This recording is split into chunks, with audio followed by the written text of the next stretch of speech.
So we sort of, right, we knew how to work with all these YouTubers. We didn't know what to do. It was like August 2 years ago. And so we went to meet Gleam, like a little office downstairs, not very big. Guy called Dom, which is handy, I'm Dom, so it was like a Dom sandwich and like really rubbish at memory people's names. And Dom was saying, well, he's showing me this video of one of their vloggers called Tanya Burr. So, hands up if you've heard of Tanya Burr. Right, so there's a few. 2 years ago, I don't think many people had heard of Tanya Burr. If you were a Tanya Burr fan, you'd heard of her, right? But most people, if you stood up in an audience and said, have you heard of Tanya Burr? They'd be like, no idea. And he showed me this video, and Tanya had done this thing where she turned up at Covent Garden, and I think she tweeted about it a couple of weeks before and said to all of her followers on Twitter, I'm going to do a meet and greet, Covent Garden, 2 o'clock on Tuesday or whatever. It was just after that awful incident down in London, you know, where the drummer had been stabbed by that guy with a sword, right? So Gleam said, we'll take a couple of security guards with us, just in case, you know, in case it sort of gets out of hand. But they expected about 100 people to turn up.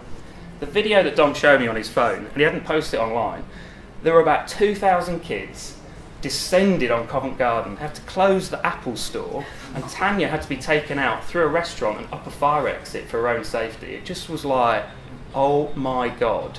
And as Dom was showing me that video, it's like, we need to work together. Like, I get it, but nobody else that I'd ever spoken to in PR world or marketing world, no one else was kind of doing it or talking about it. So it was like, shit, we need to get in quick because this is going to be a thing, and it's going to be a thing really quickly. So we sat down and said, right, what can we do then? And it was Halloween coming up, so we were like, why don't we take Halloween as an event and let's throw the kitchen sink at it. So Dom, you tell me, what could all your video bloggers do in relation to Halloween and Asda? And he came up with like 4 or 5 ideas. So the first one was, let's take Pixie Woo, who were his first ever clients from 3 or 4 years previously. So 2 sisters, Sam and Nick, the makeup artists. Why don't we get them just to go to Asda, get a Halloween makeup kit, and they'll do, the only tutorial they'll do for Halloween this year will be using your product. And their Halloween tutorials every year get 150, 200,000 views. Right, tick, let's do that one. So they went in and they bought a £6 makeup kit from Asda, and they did a 17-minute video tutorial showing people how to get this look. And you can still Google it now, Google witch and Halloween and Asda or whatever, and it will come up. Brilliant video, and it did, 250,000 views. Absolutely mental. Then we said, well, let's create an event. So we'll create a party, Halloween party, because that can then act as the vehicle for all of these vloggers who will pay, so we'll pay for 4 of them to go to that party, but they will extend the invite to the other 95 most influential YouTube vloggers. They'll all want to be there. Why? Because they want to meet Tanya Burr too. And they want to meet Jim Chapman, who she goes out with, and they want to meet Zoella. So we hired a venue, created the event. The event, it was a party, right? And there was, edit this bit, there were free beer, but the only people drinking the free beer were the Asda team. The rest of them were professional video bloggers there getting content. But prior to going to the event, the only instruction we gave them was go to Asda and buy your kit, like buy your outfit, your Halloween outfit. So we knew that our Halloween range is really good. Like you can go in the supermarket, Poundland, anywhere, you can get some really cool Halloween outfits. That was it, light touch. We didn't go with them.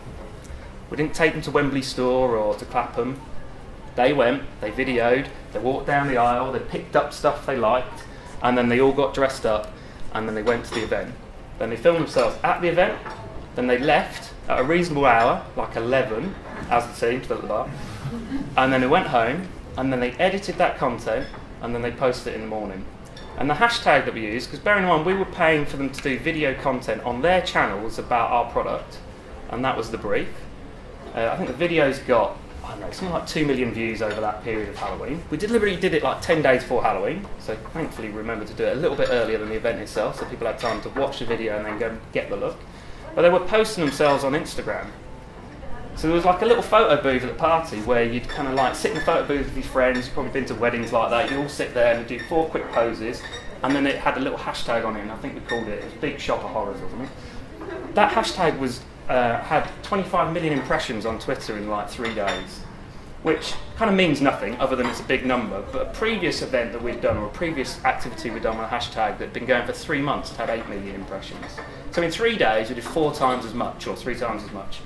So it was kind of like, bloody hell, this is big, this is really, really big, these guys are really influential, and the content, if you watched it, it was Asda in the background. So this is kind of like the point that it didn't have to be us front and centre as a brand. So the payoff was at the end. The payoff was the fact that I love that look, I want to get that look too, where do I need to go to get that look? And there's a little link in the bottom of the video description. and then that would take you to somewhere where you could get that look. So it would take you to the shop, or it would take you to a recipe, or it would take you to wherever. Clearly, when they were in an Asda, it's pretty obvious they're in an Asda because we're green, Tesco's blue, Morrison's is yellow, and Sainsbury's is kind of, orangey red. So you didn't have to kind of go, hey everyone, I'm in Asda. They turn up at a car park and there's a bloody big ASDA in the background, and then they're walking around going, oh my god, look at this, and blah blah blah. We also got Jim Chapman and his mate Joe they do this Challenge Joe thing. So we got them just to like do that in a store. So they were bowling with pumpkins down an aisle into like toilet rolls and stuff, and they're doing apple bobbing, and we just kind of let them do it. The store manager was great. They said, whatever, get on with it. So it was very kind of like, for a brand, that's like a big gulp moment. It's one of those moments where you don't tell anyone you're doing it, don't ask permission, get on with it, seek forgiveness. And that is a cultural thing at Asda. It's like, seek forgiveness. The more people I'd asked if that was okay, the more people would have said no. Right? So we just found a good store manager and got on there. But my view was, and this is kind of at the time, like, if we don't put our foot to the pedal, like really, really go after this Halloween thing just to see what the art of possible is, we'll just kind of tiptoe our way along, we'll do one little video, and we'll never really know.